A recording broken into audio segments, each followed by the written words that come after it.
Bueno, una vez más, Shabbat Shalom para todos.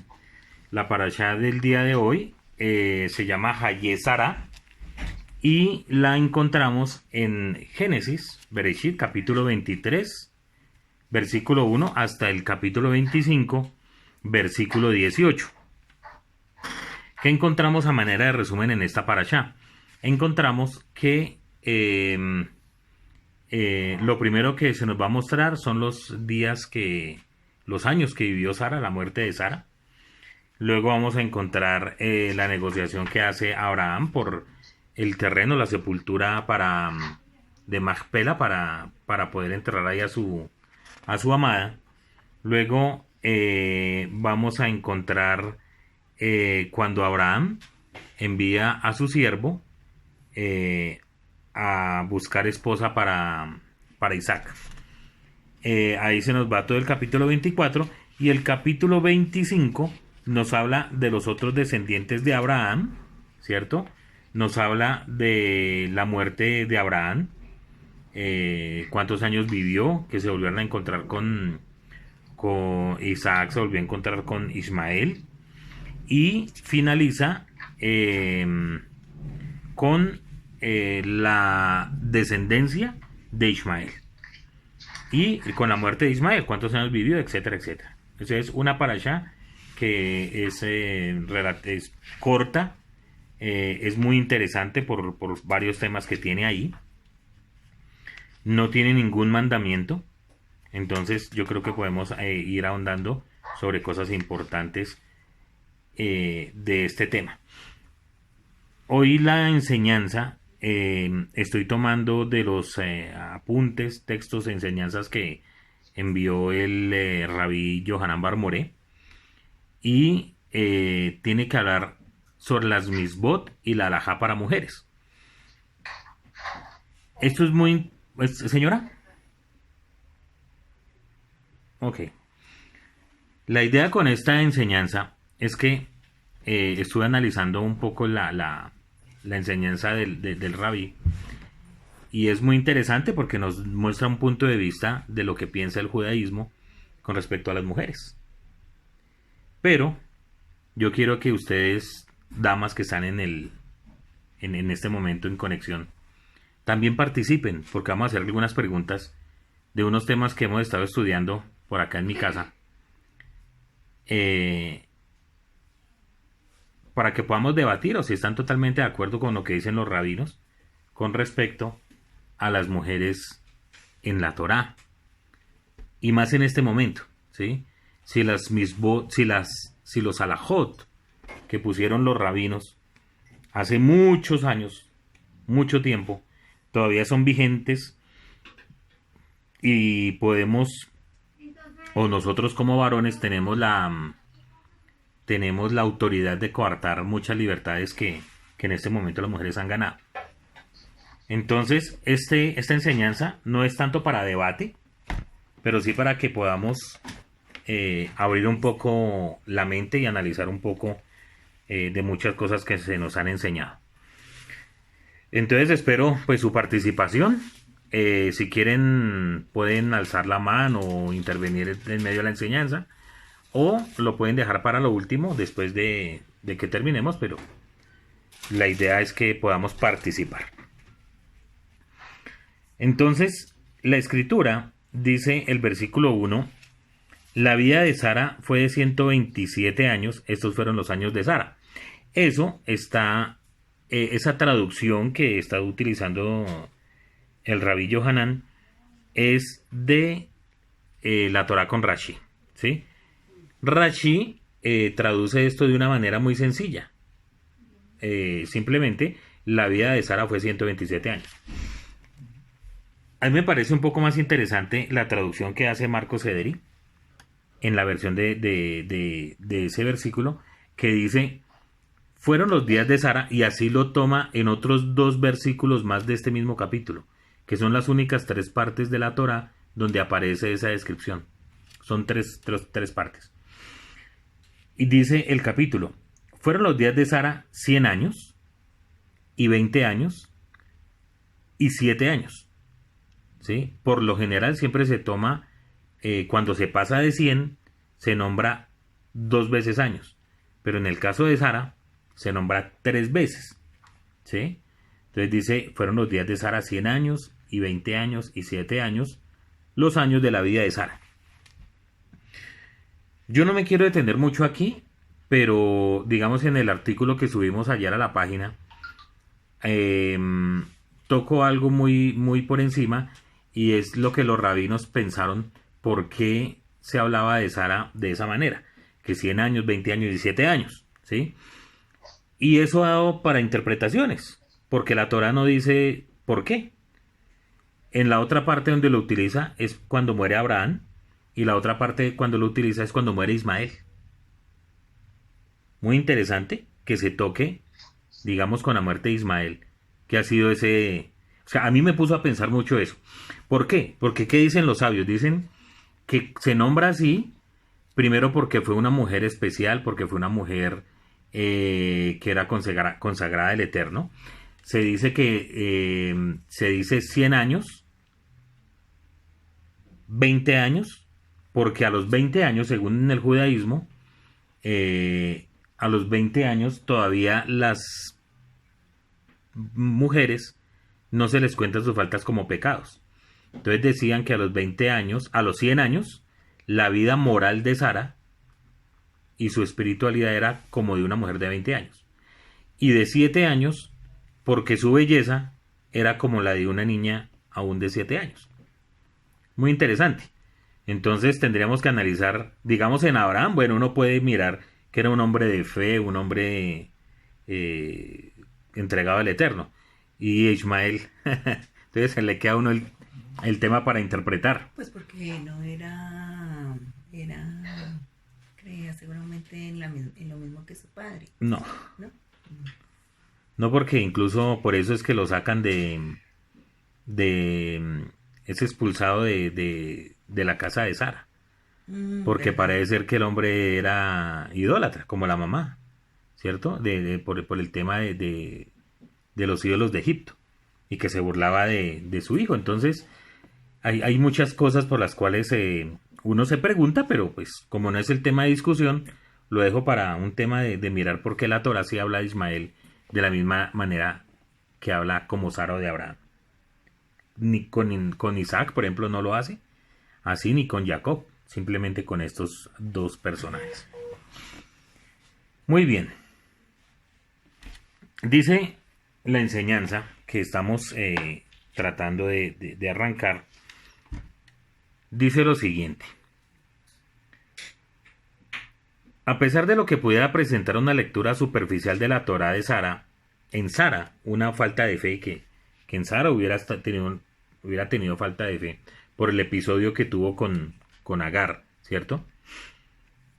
La interpretación del código real nos la presenta al lado de nuestro padre Abraham como una mujer de fe, lo cual quiere decir que no podemos interpretar sus antecedentes.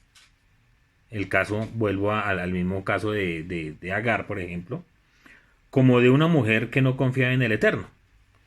El código real nos dice de ella: por la fe, también la misma Sara, siendo estéril, recibió fuerza para concebir y dio a luz aún fuera del tiempo de la edad, porque creyó que era fiel quien lo había prometido.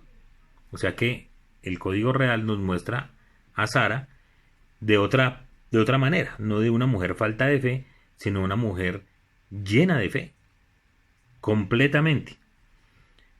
Además porque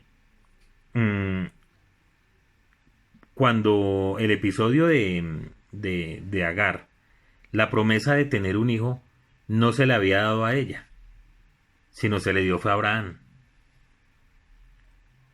Y ella, siendo anciana, pues decía, pues yo no puedo. Entonces, para cumplir con la voluntad de Hashem, y eso lo vamos a mirar un poco más adelante, le entregó a Agar a Abraham para que esa promesa fuera cumplida. No fue lo ideal, y todos sabemos que no fue lo ideal, pero aún en eso tuvo fe, porque tuvo fe en saber que su esposo sí podía traer al mundo a un ser humano. Solamente que esos no eran los planes del Eterno. Pero cuando el episodio de la parashá de la semana pasada, nos damos cuenta que ella, aunque al inicio duda, como todo ser humano tenemos dudas en nuestro corazón, finalmente le cree a la promesa que el Eterno envió por medio de los ángeles, ¿cierto? Y tiene una fe tan grande que el Eterno puede obrar en ella el milagro de rejuvenecer su cuerpo para traer a la vida a Isaac.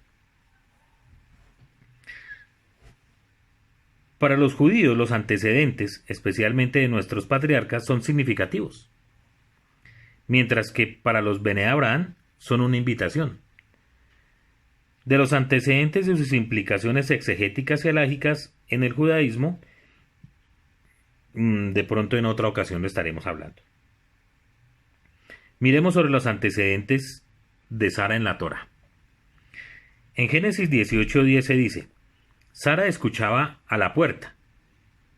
Desde allí escucha la promesa divina, lo que da pie al texto de Romanos 9:9, que dice: porque la palabra de la promesa es esta: por este tiempo vendré y Sara tendrá un hijo.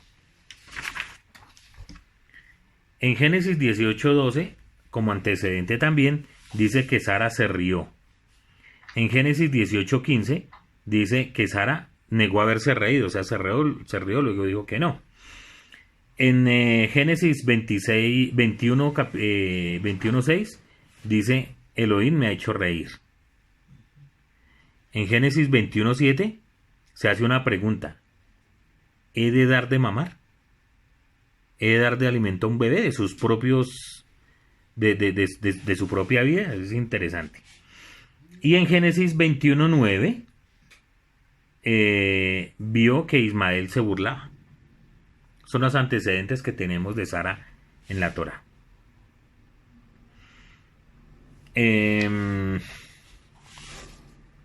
Voy a saltar acá una cosita que ya la expliqué.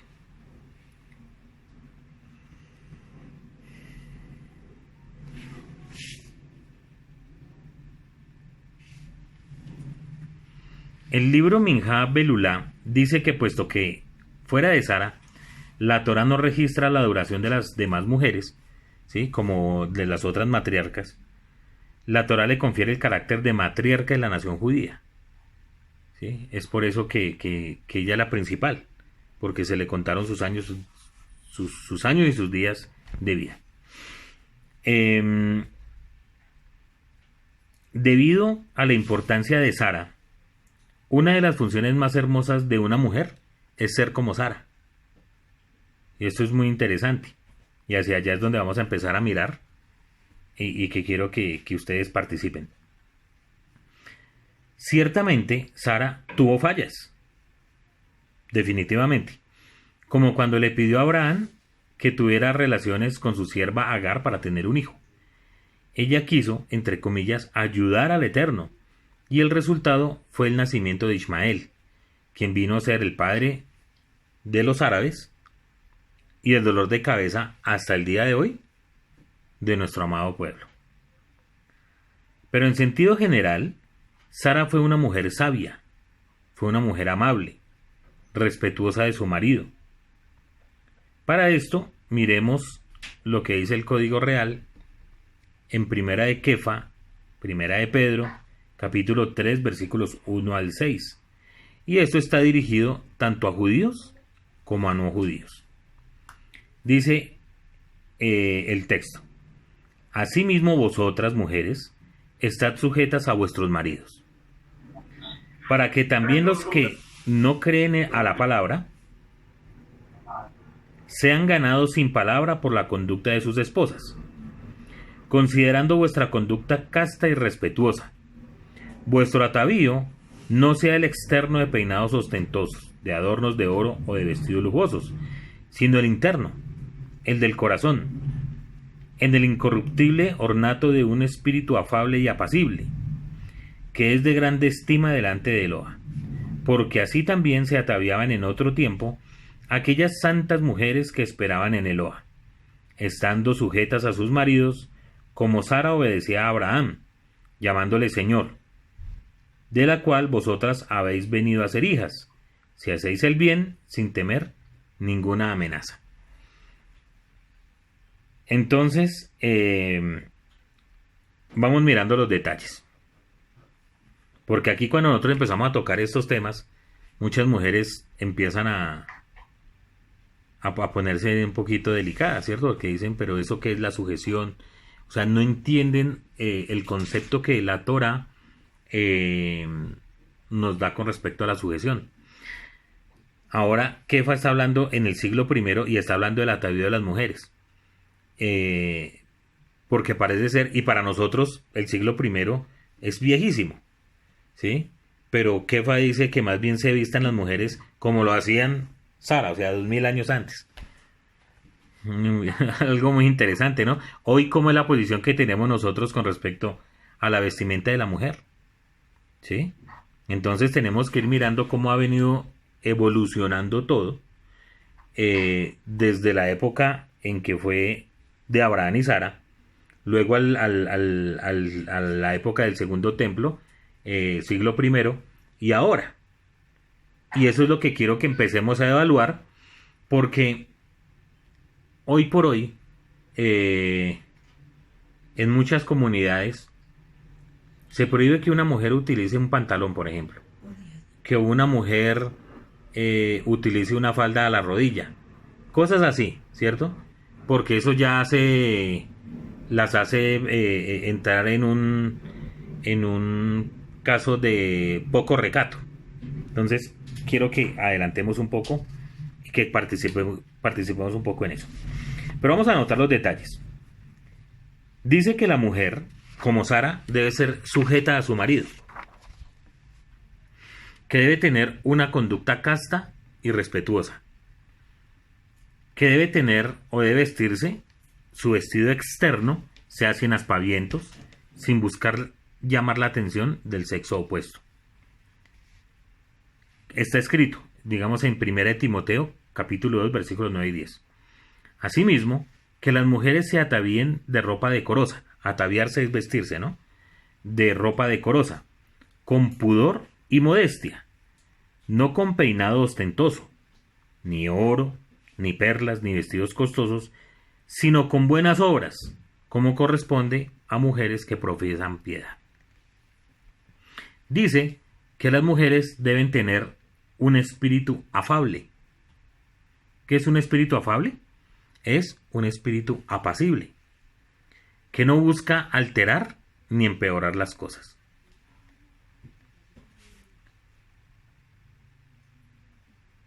En este pasaje aparece 3 veces la sujeción, en el que acabamos de leer, en el versículo 1, en el versículo 5 y en el versículo 6. La sujeción, que aparentemente parece un castigo, fue sin embargo una manera amorosa como el Eterno quiere proteger a la mujer, ¿sí? Como está escrito en Génesis 3:16. Y a la mujer le dijo, haré más severos tus dolores de parto, con dolor darás a luz tus hijos, tendrás apego a tu esposo, y él tendrá autoridad sobre ti.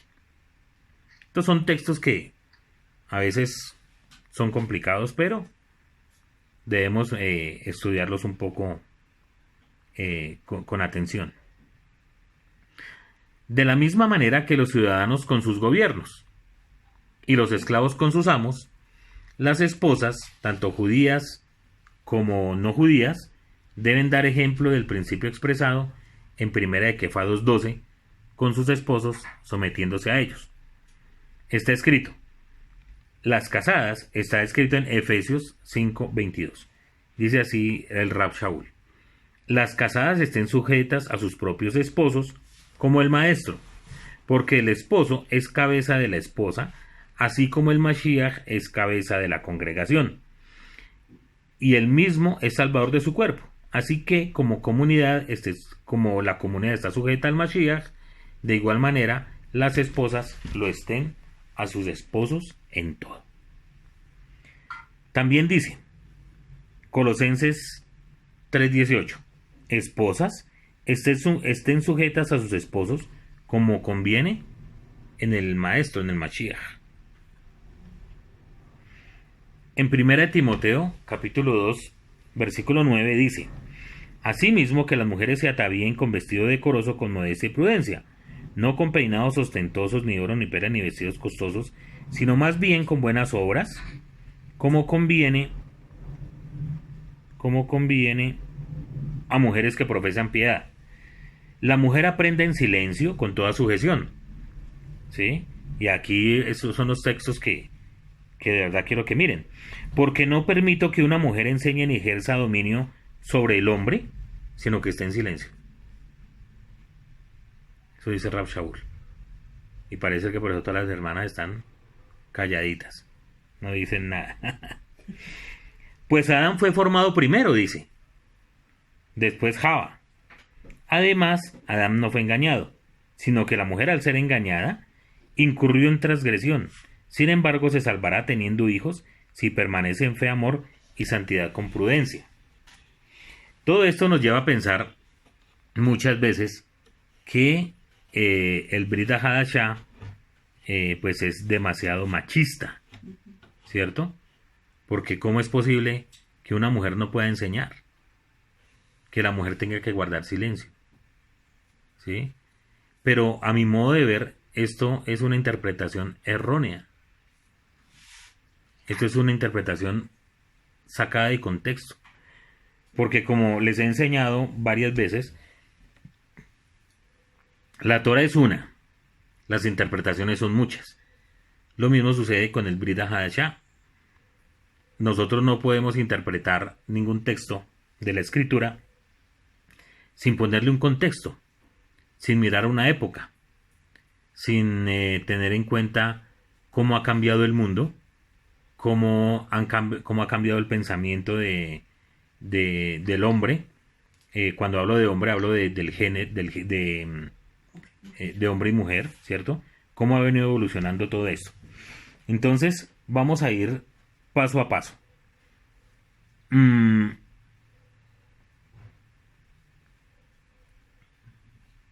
Dice aquí.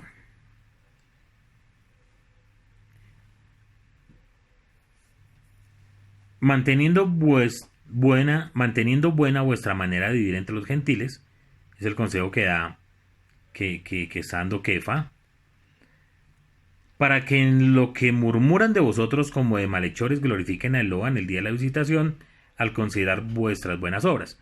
No seáis quejosas ni cargosas, porque vuestros hombres serán ganados para interesarse en Yeshua, del cual ellos ya saben que ustedes creen en él, no por vuestra predicación, sino por vuestra conducta, sin decir una palabra. Cuando vean vuestra conducta respetuosa y pura, entonces, cuando ya tengáis una audiencia interesada, podéis hablar. En 1 Corintios, capítulo 7, versículo 16 dice: porque, ¿qué sabes tú, oh mujer, si quizás harás salvo a tu marido? ¿O qué sabes tú, oh marido, si quizá harás salva a tu mujer? Esto que acabamos de leer es igualmente cierto para los esposos, ¿sí? El esposo no puede estar quejándose ni siendo carga para la esposa de las personas que su cónyuge no es un creyente, ¿sí? Porque en ninguno de los dos casos el cónyuge por ser creyente hace que su cónyuge se salve. ¿Ya? Eso es, la salvación corresponde, es individual, no es colectiva, ¿sí? En este caso. Entonces vamos a empezar a desarrollar un poco estos temas. Primera de Kefa 3:6 dice: así Sara obedeció a Abraham llamándolo Señor. El Midrash Tanjuna sobre la porción de la Torah Hayé Sara dice lo siguiente: la esposa de Abraham lo honró y lo llamó Señor, porque está escrito que Sara dijo: mi Señor es anciano, Bereshit 18:12. Pero recíprocamente, Eloa le mandó a Abraham honrar a su esposa llamándola princesa, porque este es el significado de su nombre en hebreo, Sara. Y aquí hay algo muy interesante de cómo han cambiado las cosas. En la época de Abraham, la mujer, la esposa, le decía a su esposo, mi señor, ¿cierto? Ahora nosotros, cuando presentamos a nuestra esposa a la sociedad, le decimos, mucho gusto, le presento a mi señora, Pero no he escuchado ninguna dama que diga, mucho gusto, le presento a mi señor. Pero nosotros sí decimos, le presento a mi señora. Pues para que vayamos sabiendo quién es el que manda, ¿no? Muy bien. Continúo. Seguimos con 1 de Kefa 3:6, que dice, vosotras sois sus hijas. ¿Qué quiere decir esto? Así como Abraham es el padre de todos los creyentes, ¿cierto? Porque, como está escrito en Jacob 2, versículos 21 al 23, no se justificó por las obras a nuestro padre Abraham cuando ofreció a su hijo Isaac sobre el altar. ¿Ves que la fe actuaba juntamente con sus obras y que la fe quedó completa por las obras? Y se cumplió la escritura que dice, Abraham le creyó al Eterno y se le contó por justicia y lo llamaron amigo de Eloa. Su esposa Sara, continuando con explicación, es apropiadamente singularizada como la madre de las creyentes. ¿Sí? Abraham, el padre de los creyentes, por eso los varones decimos nuestros padres. Abraham, Isaac, Jacob. Y las mujeres tienen a Sara como madre de ellas, en el sentido de que es un ejemplo para ellas como Abraham lo es para los varones. Y dice Kefa que todas las mujeres de Israel han venido a ser hijas de Sara. Es decir, lo de la matriarca debe ser repetido en la vida de ellas. O sea, la mujer debe tratar de imitar lo que hacía Sara. Notemos que en hebreo la palabra hijo o hija tiene 3 acepciones, 3 significados. Primero, en el sentido de nacer de alguien, como cuando se dice que Isaac fue hijo de Sara o fue hijo de Abraham. Esa es la primera acepción que se tiene. Luego, en el sentido de ser descendiente de alguien, como cuando se dice Yeshua, hijo de Abraham, hijo de David. ¿Sí? No es que Yeshua fuera hijo inmediato de David y mucho menos de Abraham, pero sí de la descendencia. Y por último, cuando alguien se parece a un prototipo o modelo o tiene las cualidades de esa persona o cosa. Por ejemplo, cuando se dice hijos de Eloa, ¿cierto? Hijos de Eloa. O como le dijo el Rebe a un grupo que era contradictor, terrible, hijos del diablo. También. ¿Por qué? Porque se parecen y hacen obras que son malas. Asimismo, hablamos de las hijas de Sara. Esto se expresa en la oración que el padre recita sobre la hija en la cena de Erev Shabbat. Que Eloa te haga como a Sara, Rivka, Rachel y Lea, que son las 4 matriarcas de Israel, y luego la bendice con la bendición arónica. Pregunta: ¿cómo puede una mujer Bat Sara, es decir, hija de Sara, parecerse a Sara? La respuesta: guardando Torah. Y aquí vamos a otro punto. ¿Qué es guardar Torah? ¿Cómo es guardar Torah? Y aquí aquí empieza un tema muy interesante. Sabemos que los 613 misbot de la Torah se dividen en misbot aseh, que son mandamientos positivos, y misbot lo ta'aseh, que son los mandamientos negativos.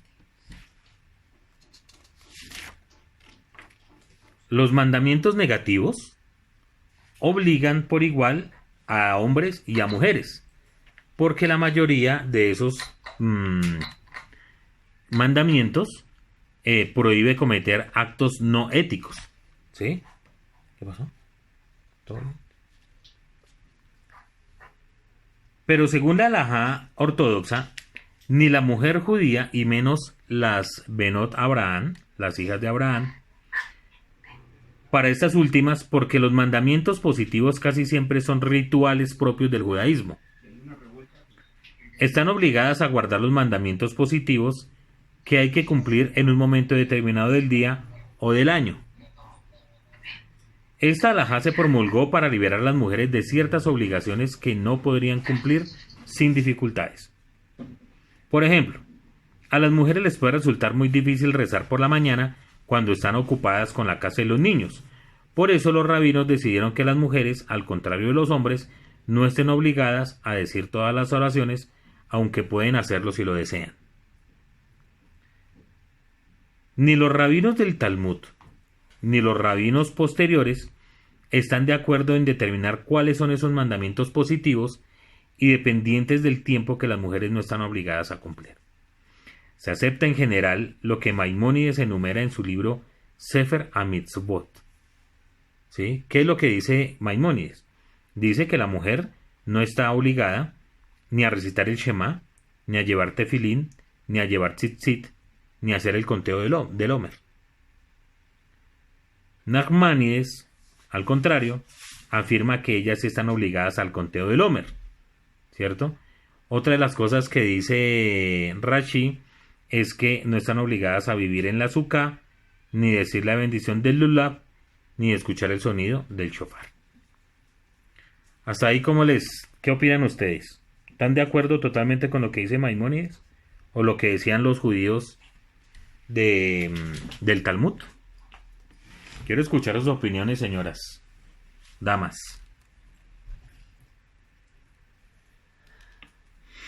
¿Por qué no, Esmeralda? No, porque pues ya he aprendido otra cosa. Lo que pasa es que sí, aunque aparentemente la Torá es dice ser muy machista, pero de todas maneras el Eterno nos da a nosotras, las mujeres, una posición alta.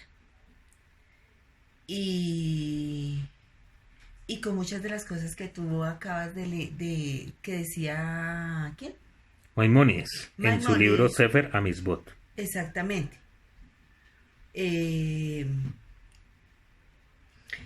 Pues en la antigüedad, según lo que hemos estudiado contigo, se dice que antiguamente a las mujeres incluso se les permitía leer la Torá. Ajá. En la antigüedad a las mujeres se les permitía leer la Torá, se les permitía ser contadas en el Minyan, se les permitía muchas cosas en la antigüedad, pero desafortunadamente los rabinos, por no avergonzar a muchos hombres de esa época, que seguramente no tenían el tiempo de estudiar la Torá, de hacer las cosas que de pronto las mujeres sí podían hacer en ese momento, como era estudiar el hebreo, estudiar la Torá, y que leían mejor que leían mejor todas esas cosas, que por no avergonzarlos fue que ellos empezaron a dar todos esos decretos, o esas alajot, correcto. Esas alajot, de prohibirle una cantidad de cosas a la mujer. O sea, o sea, esas cosas son cosas de los rabinos, porque bueno, pero pregunto, el cielo eterno no... Pregunto, aquí Maimónides o los rabinos están prohibiendo que las mujeres utilicen el tefilín, llevar tzitzit, hacer la cuenta del Homer, vivir en la Sukkah, hacer la bendición de la Lulav, escuchar el sonido del shofar, encender las candelas de Hanukkah. ¿Lo están prohibiendo? No lo prohíben. ¿Qué es lo que? Pero entonces aquí está el otro tema. No lo prohíben. Estamos en lo cierto. Estas cosas que estamos leyendo acá. Pero le dicen, ustedes no están obligadas, tranquilas. Sí. ¿Por qué? Porque para ese tiempo, la mujer, ¿de dónde pertenecía? A la cocina, a la casa. A la cocina, a la casa y a los hijos. Correcto. Eso era lo que ellos pensaban, exactamente. No era lo que ellos pensaban, eran lo que ellos vivían. Ah, bueno, sí, exacto. ¿Sí?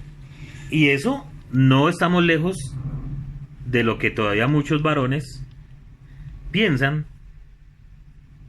Creo que yo me he salido hace rato de ese pensamiento, de pensar que las obligaciones de la casa recaen únicamente en la mujer.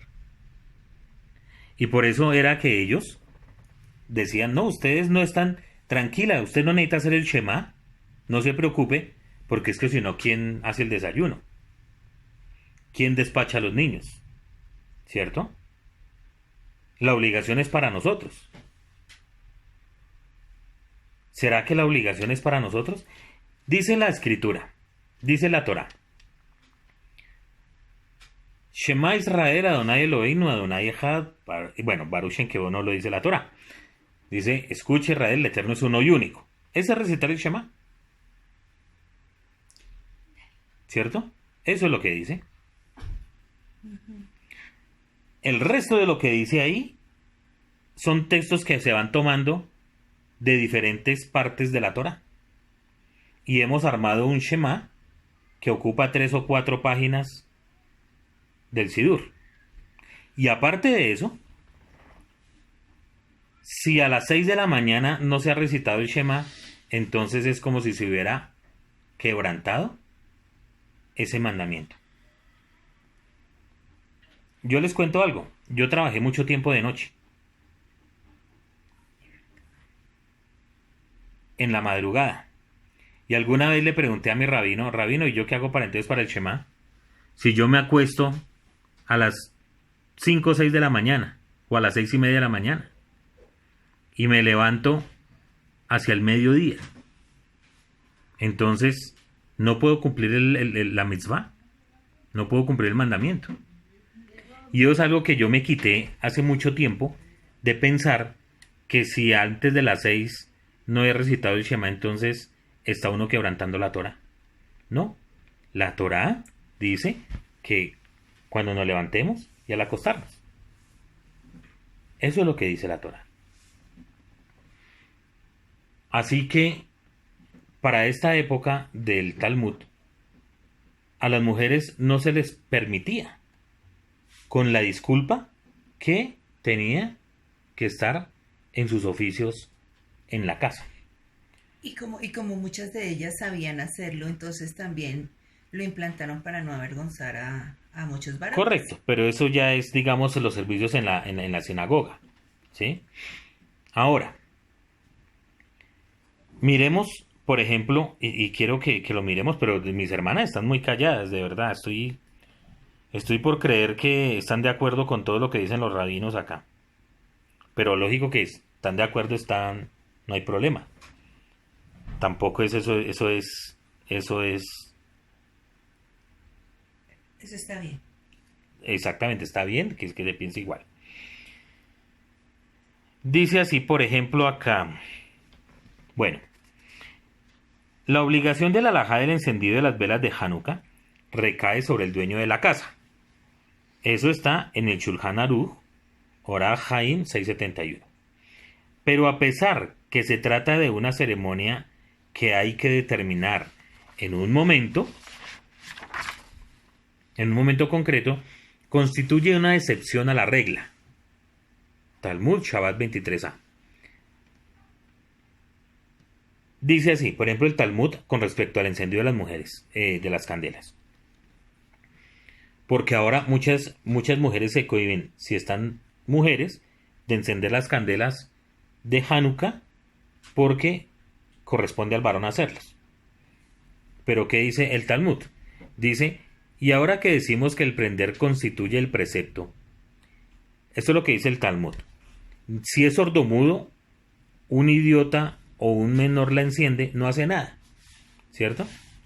Pero sin duda, una mujer puede prender la luz, porque Rabbi Yoshua ben Levi dijo, el precepto de la lámpara de Hanukkah es obligatorio a las mujeres, porque también estaban involucradas en este milagro. O sea que vemos que en el Talmud, ese precepto del encendido de las candelas por parte de la mujer no está prohibido.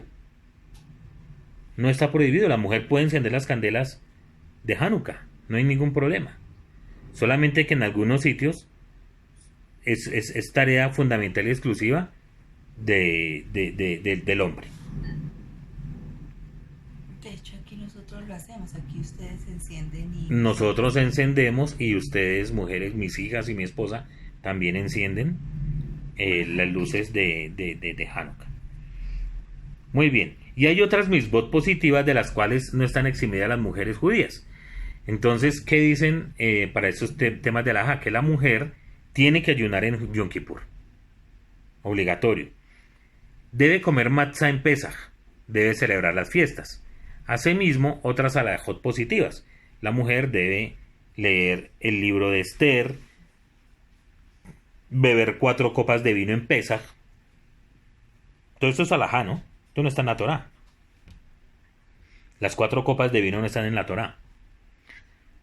El Kiddush de Shabbat también la mujer está obligada a hacerlo. Hasta ahí, más o menos lo que se ha plantado. Hablemos un poco más de los tzitzit. Cabría esperar que las mujeres estuvieran obligadas, al igual que los hombres, a cumplir el precepto bíblico que obliga a llevar tzitzit en la ropa, puesto que es algo que no interfiere para nada en su trabajo diario. Pregunta, mis hermanas, quiero que participen en esta. A ver, preguntémosle a Kelly. Arranquemos por Kelly. ¿Kelly está en sintonía?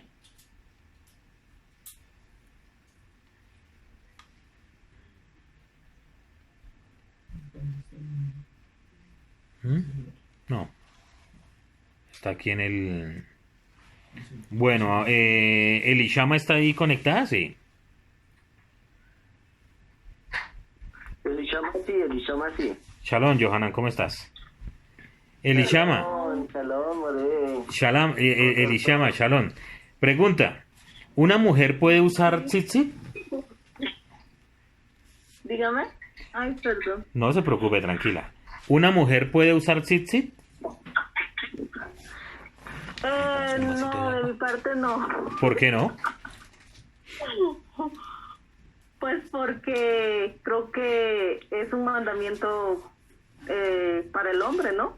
Porque no sé si no sé dónde leí, no me acuerdo, pero es como no sé si en el Talmud o algo así, leí que un hombre usa el tzitzit para no olvidar los mandamientos.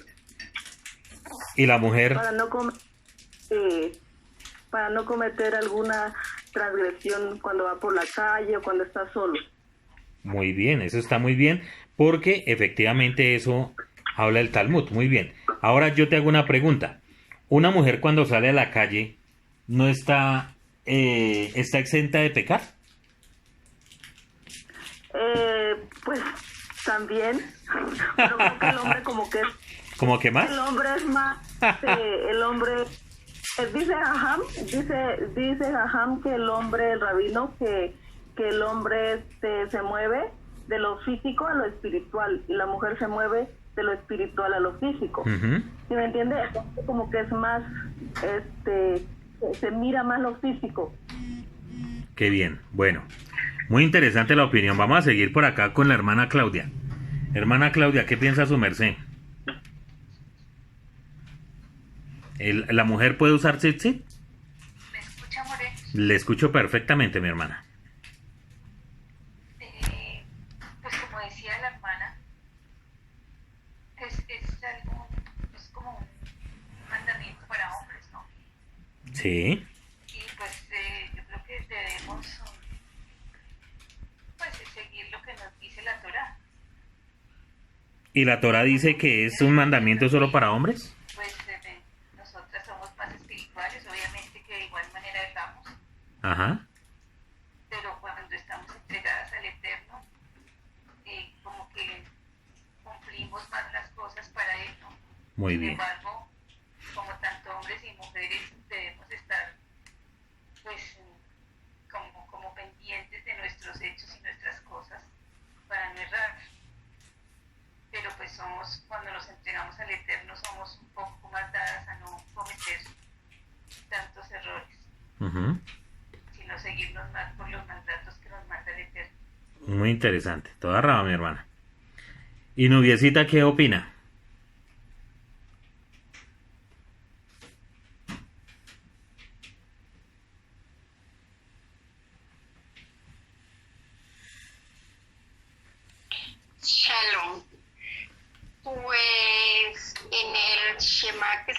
ahorita en los restos. Dice que amarás al Eterno en Jehová. Bueno, dice hasta Deuteronomio 5, 6, 5, 9.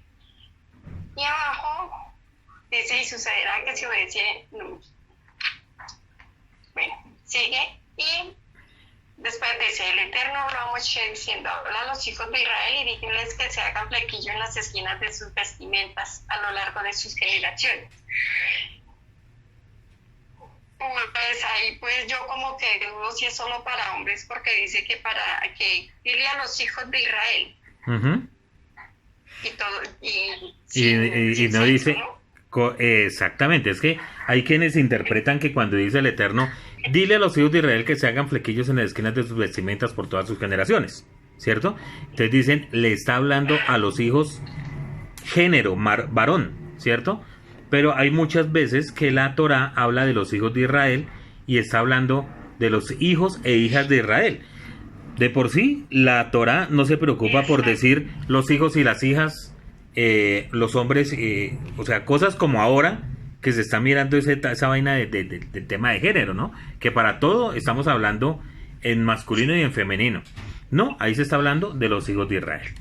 Muy interesante lo que usted dice, mi hermana. Porque yo pregunto, bueno, doña Esmeralda. Antiguamente... Mi señora.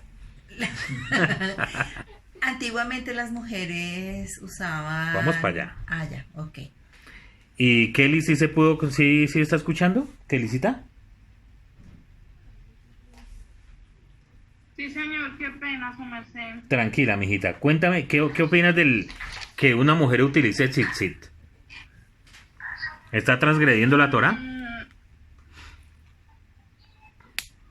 Pues yo sí creo, su merced, pues se supone que ese mandamiento fue estipulado para los hombres, pues para recordatorio de los mandamientos, recordatorio de que siempre tiene que estar puestos los ojos en el Eterno y pues si está casado, pues en su familia, su esposa, sus hijos, en no transgredir los mandamientos. Uh-huh. Ok. Entonces, pues, no estoy de acuerdo, o sea, no creo que sea, o sea, si en la Torá dice que no es para la mujer, es porque no es para la mujer. Ya, ok, vale. Bueno, muy interesante todo lo que le están diciendo. Mi hermanita Claudia, ¿le puedo rogarle el grande favor que silencie el micrófono del celular? Nubiecita, cuénteme. ¿Dónde dice que es para los hombres nomás? Porque no le encuentro. Para allá es donde voy, muy bien. Pero antes de eso, quiero... Es que eso es lo que yo quería porque eso es muy importante verlo. Por ejemplo, los judíos, algunos de los conservadores y los judíos reformados, las mujeres no solamente utilizan tzitzit, sino que en la sinagoga utilizan el talit gadol, llevan la Torá, leen la Torá. Pregunto, ¿están transgrediendo ellos la Torá? ¿Estas mujeres están transgrediendo la Torá?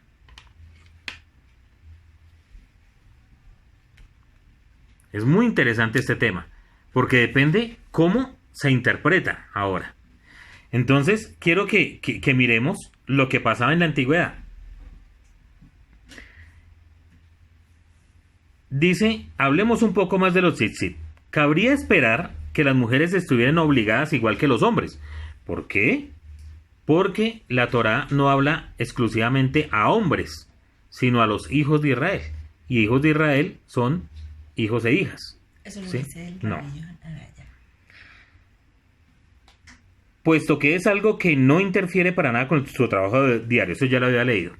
De hecho, dice aquí el rabino, hubo rabinos que pensaron que la mujer sí estaba obligada a llevar los tzitzit. Miremos este texto del Talmud. Menahot 43b. Dice así, Rabí Yehudá ponía tzitziot en los delantales de todas las mujeres de su casa. Pero como las mujeres antiguamente no llevaban un tipo de prenda de 4 flecos, o sea el talit, que sí llevaban los hombres, La costumbre de usar tzitzit no se arraigó entre ellas.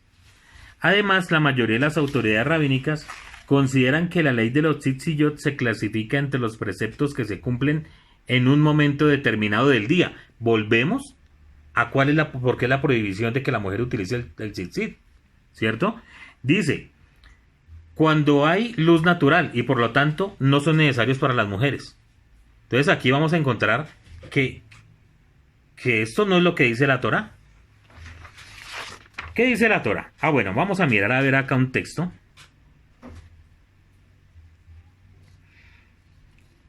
En Menajot, el texto que les acabo de hablar del rabí que le ponía tzitzit a los delantales de las mujeres, dice, esto es de acuerdo con la opinión de Rabí Shimeón, que el tzitzit es un precepto dependiendo del tiempo. Consiguientemente, las mujeres están exentas. De acuerdo a los rabinos, sin embargo, este principio no se sostiene como bueno, porque las mujeres, aunque obligadas a observar la ley del tzitzit, están exentas de muchas leyes. No nos dijo mucho, pero bueno, quería leerlo. ¿Qué es lo que sucede con esto? Se dice que las mujeres están exentas de ciertos mandamientos por el tiempo. Cuando se habla del tiempo, no se habla de una época, sino del día o la noche. De eso es lo que se está hablando cuando el Talmud habla de estos preceptos. Entonces, ¿por qué la mujer no utiliza tzitzit? Y des en cuenta, mujeres, no Nubia, porque creo que Nubia tiene algo más claro. Esmeralda también. Sino que quiero poner, no diciendo que tengan ellas la razón, o que mis hermanas que opinan distinto no la tengan, porque esto son interpretaciones. Pero ¿qué sucedía en la época del Talmud? ¿La mujer dónde estaba? En la casa y en la cocina. Entonces las mujeres no salían de sus casas. Las mujeres cuando iban a la sinagoga, ¿en dónde estaban? En la parte de arriba, ¿cómo es que llaman? El balcón de las mujeres. En el balcón de las mujeres, donde prácticamente estaban encerradas, ¿cierto? Por esa razón, las mujeres estaban exentas de utilizar tzitzit, ¿cierto? ¿Por qué? Porque el pensamiento del hombre era que la mujer, estando en su casa, estando encerrada en la casa, atendiendo las cosas de su hogar, no tenía la oportunidad de salir a la calle y pecar, mientras que el hombre salía. ¿Cuál es la finalidad del tzitzit? ¿Qué dice la Torá? Para que los vean y se acuerden de los mandamientos que el Eterno les ha dado, que no se aparten sus ojos hacia cosas prohibidas. Entonces, ¿qué quiere decir? Que el hombre cuando está en la calle tiene la posibilidad de caer en la tentación de mirar a otras mujeres, de desearlas, de caer en un pecado sexual. Mientras que las mujeres, mientras que estaban en la casa, no corrían ese peligro porque ellas estaban metidas allá. ¿Sí? Entonces, por eso las mujeres no estaban obligadas. Pero la Torá no dice que la mujer esté exenta. Habla de una generalidad. Entonces, yo por eso preguntaba ahorita a Elishama y a mi hermana Claudia. Y a Kelly. Entonces, una mujer cuando sale a la calle, ¿no peca? ¿No tiene esa posibilidad ahora que las mujeres se la pasan también por fuera? En este mundo que estamos viviendo en esta época, donde las mujeres no trabajan en la casa, salen a trabajar, salen a sus oficinas, están por la calle, ¿cierto? Entonces, ¿no cabe la posibilidad de que las mujeres también utilicen el talit? Porque realmente en la Torá no dice que sea solamente un precepto para varones. No lo dice. Y como nos dimos cuenta, en la antigüedad muchos rabinos ponían en los delantales de las mujeres talit. Ponían los tzitzit en las esquinas de los delantales. ¿Qué opinan, hermanas? El Rabí Akiva dice aquí. El Rabí Akiva también lo hacía, me dice aquello, Johanna. ¿Qué opinan ahora su mercedes? Pues yo sí creo que utilizaban tzitzit y de hecho pues ahorita mucho más se debería hacer porque pues no estamos exentas a la shonara, a que nuestros ojos tampoco no miren. Bueno, O sea, estamos expuestas a lo mismo que los hombres. Correcto. Johanan, ¿qué ibas a decir? Pues la verdad uno tiene que pensar que la enseñanza de Mashiach siempre es sujetarse a las autoridades. Y de una u otra manera, pues la autoridad ahorita está el Beit Din de Israel, que es el que determina las leyes y determina qué es lo que hay que hacer o no hay que hacer. Tiene determinado que las mujeres no usen tzitzit. ¿Sí? Te pregunto otra vez. Yo quiero hacerte una pregunta al respecto. Y tengo que hacerla porque es interesante. El judaísmo no es monolítico, ¿cierto? Es decir, si nosotros decimos que debemos respetar el Beit Din que está en Israel en este momento, tendríamos demasiados problemas. ¿Por qué? Porque el Beit Din que está en Israel, por ejemplo, no cree en el Mesías. Yeshua, ¿sí? En el Mesías Yeshua. Empezando por eso. Entonces, si nosotros decimos que nos debemos someter a esa autoridad, también en el tema del Mesías deberíamos estar de acuerdo con lo que ellos plantean. Porque si nos sometemos a las autoridades, lo debemos hacer en todas las formas.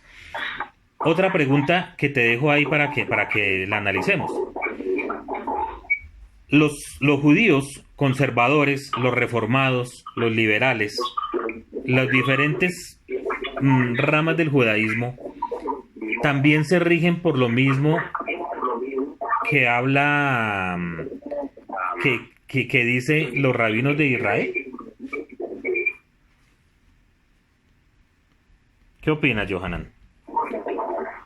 No, pues la idea es uno primeramente saber que la línea que uno tiene como netarita o como la cabeza que tiene, digamos, la base doctrinal más fuerte que el Eterno pues ahorita nosotros tenemos, para nosotros es el Rab Dan Ben Abraham. Digamos en nuestro caso, cada quien de pronto tiene un carácter diferente. Y entonces él dice que todo lo que no tiene que ver, digamos, con el Mesías, con Yeshua, ¿sí? Que en todas las otras prácticas de halajá, que no vayan a interferir con el amor y con las enseñanzas del Mesías, pues la idea de nosotros seguir lo que enseña la casa de Israel, el Beit Din, porque de una u otra manera fueron colocados el Eterno, y para guardar también el resto, para que todos se estandaricen, porque la idea es que cada vez todos vayan apuntando hacia lo mismo y no que haya tanta división y que uno esté en una cosa y otro en otra cosa, sino que cada vez se vaya estandarizando más. Entonces, de una u otra manera, además que todo por eso, porque la idea es cada vez pues seguir más y volver que todos volvamos a guardar los mandamientos de una misma manera, no que hayan tantas interpretaciones. Pero en la época del Mesías, ahorita lo ha determinado el Beit Din. Pero date cuenta que en la época del Mesías, Yeshua, el judaísmo tampoco era monolítico. Estaban tanto los saduceos, los esenios, los fariseos, y entre los mismos fariseos había por lo menos 7 líneas de fariseísmo, ¿cierto? Estaban los celotes, estaban los sicarios. Y Yeshua se opuso a varias de estas líneas. ¿Y cuál era la autoridad principal en la época del Mesías? El Sanedrín, que estaba compuesto en su mayoría de saduceos y una minoría de fariseos. Y Yeshua le dio muy duro a los saduceos. Muy duro. En sus interpretaciones. ¿Cierto? Entonces, pero claro, es muy respetable y estoy de acuerdo que uno debe mirar, no coger esta vida que tenemos nosotros de la Torá a lo que a mí me parece que se debe interpretar y punto, ¿sí? Sino más bien lo que yo invito es a que tengamos una mente un poco más abierta y ver que lo que ahorita tienen dictaminado algunos rabinos en la antigüedad no era así. No era así, ¿ya? El hecho de que una mujer utilizara tzitzit no la hacía que estuviera pecando o que estuviera incumpliendo la Torá, sino que también la cumplía. Y lo que quiero hacer caer en la cuenta, es que como los hombres tenemos obligaciones con el Eterno, las mujeres también. Eso es así. Y que en la época en que estamos viviendo, nosotros no podemos descargar nuestra responsabilidad como esposos en nuestras casas, todo dejárselo a la mujer. Porque finalmente, como usted no tiene que hacer el Shema, entonces tranquila. Siga en la cocina mientras que yo hago el Shema, siga en la cocina mientras que yo cumplo varias cosas que usted no puede cumplir. ¿Sí? Si quieres, páralo un momentico el micrófono, Johanan, y ya te doy la palabra otra vez. Por ejemplo, uno decirle a la esposa, no, usted no tiene necesidad ni está obligada a que esté bajo la azúcar, ¿sí? Porque usted tiene que acostar a los niños a dormir. Entonces, todas estas cosas han sido reevaluadas con el tiempo, ¿sí? En este momento, es increíble uno mirar que si uno se acerca más hacia la época del Segundo Templo, esas prohibiciones no estaban como estuvieron en la época medieval. Es increíble, o sea, en la época medieval, en la época del Talmud, todavía había más libertad para mujeres, pero luego se vino complicando más al caso de que la mujer estaba recluida en su casa y de ahí no podía salir. Y si salía a la sinagoga, estaba en el sitio donde están las mujeres, allá metidas, donde por medio de una reja podían ver a su Hasán o escuchar la Torah. Esas son cosas que yo pienso que nosotros debemos reevaluar, ¿sí? Sin pasar por encima de las autoridades, pero también sabemos, y por experiencia lo sabemos, que no siempre la halajá de Israel es la más acertada. Hay muchas cosas en las cuales, por lo menos yo, no estoy de acuerdo, ¿sí? Y respeto mucho a mi hermano y a las personas que están de acuerdo, porque eso está muy bien, eso está muy bien. Sino que yo creo que nosotros debemos mirar quién es nuestra autoridad. Mi hermana Claudia iba a decir algo. Nada, yo creo que desde que tengamos al Eterno en nuestro corazón, Él nos va a dar discernimiento como pareja en qué momento debemos apoyarnos, bien sea económicamente o en las cuestiones de la casa. O de igual manera en otras partes, tanto como hombres o mujeres, pues somos hijos del Eterno y tenemos ante, digamos, como deberíamos ser como tener como una igualdad en todas las cosas, como una balanza. Ajá. Y ayudarnos en los momentos y apoyarnos en los momentos que nos necesitamos, sin importar si somos mujeres o hombres, sino dar el respaldo en el momento y el Eterno nos va a dar el discernimiento de cuando debamos apoyarnos en todas las cosas. Correcto. Muy bien, mi hermano, toda raba. Mi hermano Johanan, ¿tenía algo otro aporte?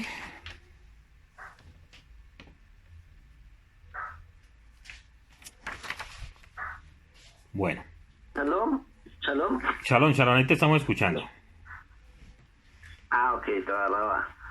No, pues bendito sea el Eterno. Sí, es algo muy bueno saber de que de verdad hay un pluralismo y que dice como es que la unidad en la diversidad, de que nosotros tenemos que comprender todo ello, de cómo a través de los tiempos y a través de las diferentes como etapas que ha tenido el judaísmo y las diferentes épocas, se ha interpretado la Torah de diferentes maneras. Correcto. Nosotros pues buscar es eso, siempre tener la mente siempre muy abierta, porque a veces nos podemos dejar llevar de alguna interpretación muy rigurosa y podemos caer en la religiosidad y estar juzgando a otras personas porque hacen una cosa y los estamos tachando de que no están cumpliendo cuando realmente están viviendo conforme a lo que han aprendido y lo que les han enseñado. Entonces uno tiene que ser muy sabio con ello y pues también sí mirar hacia qué inclinación se va para pues también tratar de vivir una vida sujetada a algunos lineamientos de algunas autoridades, mirar cuál es uno toma y adopta para la vida, ¿no? Correcto, Johanan, muy bien, hermano. Miren, dice, ¿tú ibas a participar en algo así? Sí, que uno que el Eterno nos dé luz para salirnos de esa burbuja en la cual uno se encontraba metido, sino así como dice Johanan y como estás diciendo tú, ampliar nuestra visión, ampliar nuestro pensamiento. Y respetando lo que los otros hacen y respetando lo que practican. los otros, exactamente. Y sobre todo estudiar mucho, porque investigar. Sí, caer en la cuenta que el judaísmo, vuelvo a insistir en eso, no es monolítico, Exacto. sino que tiene bastantes líneas, bastantes corrientes, y cada una de ellas tiene unos aspectos de interpretación de la Torá que son respetables. Así no estemos de acuerdo de la forma como ellos la interpretan, pues uno tiene que respetarlo. Así no lo comparta, pero es interesante ver que cuando se analiza el texto nos puede abrir un poco más el panorama, la visión, ¿cierto? Dice, continúa aquí con la enseñanza del rabí, dice, a través de los tiempos hubo algunas mujeres que tomaron sobre sí la obligación de usar tzitzit. Ellas mismas impusieron esa obligación, ¿cierto? Hoy en día en algunas sinagogas conservadoras y reconstruccionistas hay mujeres que llevan el manto de oración, o sea el talit, con tzitzit durante los oficios, pero no es una costumbre difundida. En algunas congregaciones reformistas, Benot Misbah, o sea, hijas del mandamiento, y las mujeres a las que se les llama leer Torah, llevan talit. ¿Ya? O sea, eso, cuando nosotros vemos eso, no tenemos por qué escandalizarnos, sino que es una costumbre y no está contradiciendo la Torah. No la está contradiciendo. Ahora, para aterrizar este tema, porque aquí pues continúa con lo del Kiddush, etcétera, etcétera, varias cosas que nos quedó tema para poder debatir más adelante, pero ahorita les leía el texto donde dice Rab Shaul, la mujer debe callar en la congregación, la mujer debe vestirse de tal manera y de tal otra, ¿ya? Entonces, hoy encontramos en muchas comunidades que si una mujer va con pantalón, es un problema, ¿ya? Es un problema. Y no todas las mujeres están dispuestas a ser rechazadas en una comunidad por usar pantalón o no. Lo que nosotros sí creemos, lo que yo creo personalmente, es que una mujer debe vestirse de una forma decorosa. Una forma decorosa no quiere decir que esté mal vestida, sino que esté bien vestida, que se ponga bonita, tanto para su esposo como para la sociedad. Yo a eso no le veo ningún problema, ¿cierto? Porque no hay nada más desagradable que uno ver a una mujer desarreglada y por la calle, ¿cierto? Como en la casa uno ver a su mujer bien organizada es muy hermoso. Lo mismo en la comunidad, la mujer debe ir bien vestida, no debe irse de cualquier forma, pero lo mismo el hombre, ¿ya? O sea, yo creo que el tema del atavío es tanto para hombres como para mujeres. Lo que pasa es que en la época de Rab Shaul, ahí es cuando yo digo que tenemos que ir a lo que dice, a mirar el contexto y la época histórica. Por ejemplo, para la época de Rab Shaul, los hombres no utilizaban pantalón.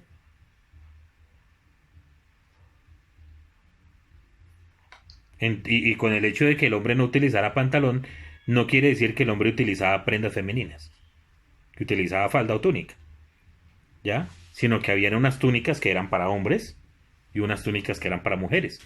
Y todo ha evolucionado a esta época en donde hay pantalones para hombres, pantalones para mujeres. Depende cómo se quiera vestir. Es decir, uno no puede condenar a una mujer por ir a una comunidad de pantalón, ¿ya? Lo que sí hay que buscar es que esa mujer no se vaya con un pantalón que, mejor dicho, haga perder la atención de todo el público, porque eso tampoco es sabio, ¿ya? Ahora, Rab Shaul, ¿por qué hace tanto énfasis? Y lo mismo Rab Shaul, en que la mujer tenía que ser una mujer que se vistiera decorosamente y más bien que se preocupara por su belleza interna, podríamos decirlo, su espiritualidad, ¿sí? Y hay algo más interesante cuando dice que la mujer calle en la congregación. Y cuando uno pasa desapercibido y ve este texto, dice Rab Shaul, el tipo era un machista de aquí a la luna. ¿Cómo es posible que él no deje hablar a las mujeres en la congregación? Pero si ya muchos hemos estudiado, ¿cuál era el contexto que se vivía allí? Era un contexto de mujeres que venían de un mundo pagano, ¿cierto? Donde en los templos y sitios de reunión que no eran judíos, ¿cierto? De paganismo, eran sacerdotisas las que manejaban estos templos, las que mandaban la parada ahí, donde estaban las vírgenes sagradas, ¿cierto? Donde todo era paganismo. Cuando estas mujeres intentaban en una sinagoga empezar a dar sus interpretaciones, sus enseñanzas, Rab Shaul paraba esto. Porque esto no se podía mezclar. Y a esas mujeres era a que se refería. No a todas las mujeres como tal. Y ahora era costumbre, por la misma situación que hemos hablado, los hombres eran los que iban al templo, los hombres eran los que iban a la sinagoga. Por supuesto, ¿quién eran los que enseñaban? Los hombres, los rabinos o los sacerdotes. Ya, era una costumbre arraigada. Pero no podemos decir ahora lo mismo, que una mujer no puede enseñar. Que una mujer no puede enseñar en la congregación porque estaría pecando. Por ejemplo, tomando la misma postura con el permiso de mi hermano Johanan,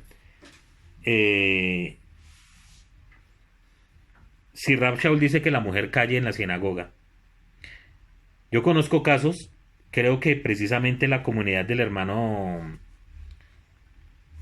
Efraín, el que está aquí en Bogotá, de la casa del Rabidán, la esposa da una enseñanza antes de iniciar el servicio, el hermano Efraín. Y eso no está mal. Está bien, si ella tiene conocimiento y sabe trazar la escritura, pues Baruch Hashem, yo no veo por qué haya un inconveniente. Y ahí nos damos cuenta que la enseñanza de Rab Shaul, al prohibir lo que estaba pasando, depende de una época, de una circunstancia, de un contexto, del cual no nos podemos salir. Y no podemos juzgar a las mujeres porque hacen esto o aquello. Que una mujer se corte el pelo o no se lo corte. Tenemos que mirar el contexto en el cual Rab Shaul estaba hablando. Que la mujer tenga la cabeza cubierta. Yo conocí a un hermano, éramos miembros del Beidín, que él decía, mire, aquí en la Torah dice, la mujer debe tener cubierto el cabello, y así se hará en nuestras congregaciones. Eso lo dice Rab Shaul. Estoy de acuerdo. Y dice, y como lo dice Rab Shaul, y nosotros somos de sus congregaciones, todas las mujeres tienen que tener el cabello cubierto. A lo cual yo digo, pues, Rab Shaul no está hablando para las congregaciones a futuro, sino lo que pasaba en ese momento y en ese contexto. Y hoy en día las comunidades judías, solamente las mujeres, las judías... Las mujeres ortodoxas utilizan... Solo la mujer casada. La mujer casada, cobertura. Es la que utiliza cobertura, la soltera no. Y la soltera no, la correcto. Soltera no. Entonces, como nos damos cuenta, esta parashá nos ayuda a mirar muchas cosas, y en especial con las mujeres, porque muchas veces nosotros pasamos por encima de todo lo que la mujer, la Torah tiene para la mujer. Tanto la Torah, el Brit Hadashah, el Talmud, el Tanaj. Si nosotros podemos ir mirando cómo fue el papel protagónico de las mujeres en la Torah, pues sería muy grande. Y yo creo que nosotros podemos mirar, por ejemplo, a futuro, cuando vengan las parashas de Shemot, cuán importante fue la vida de Miriam para la redención del pueblo. Cómo Miriam se dejó utilizar, aún siendo una niña, por el Eterno. ¿Sí? para salvar a su hermano. Y todas las historias, los Midrashim, que hablan de una mujer como fue Miriam. Como en el Tanakh se nos habla de Débora, se nos habla de la mamá de Shlomo, ¿cierto? De Bathsheba. Y así, muchas mujeres han marcado la historia de nuestro pueblo. Y por lo general nunca las tomamos en cuenta para esas enseñanzas. Entonces, mis hermanas, pues ya con esto quiero terminar esta enseñanza. Espero que haya sido del agrado de todos. Y los invito a que tengamos una mente un poco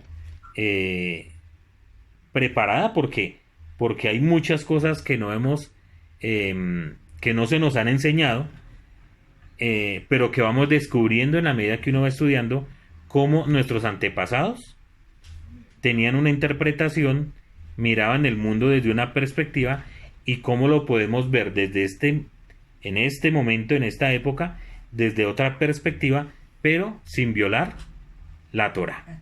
Amén. Entonces, que el Eterno les bendiga, que Hashem les guarde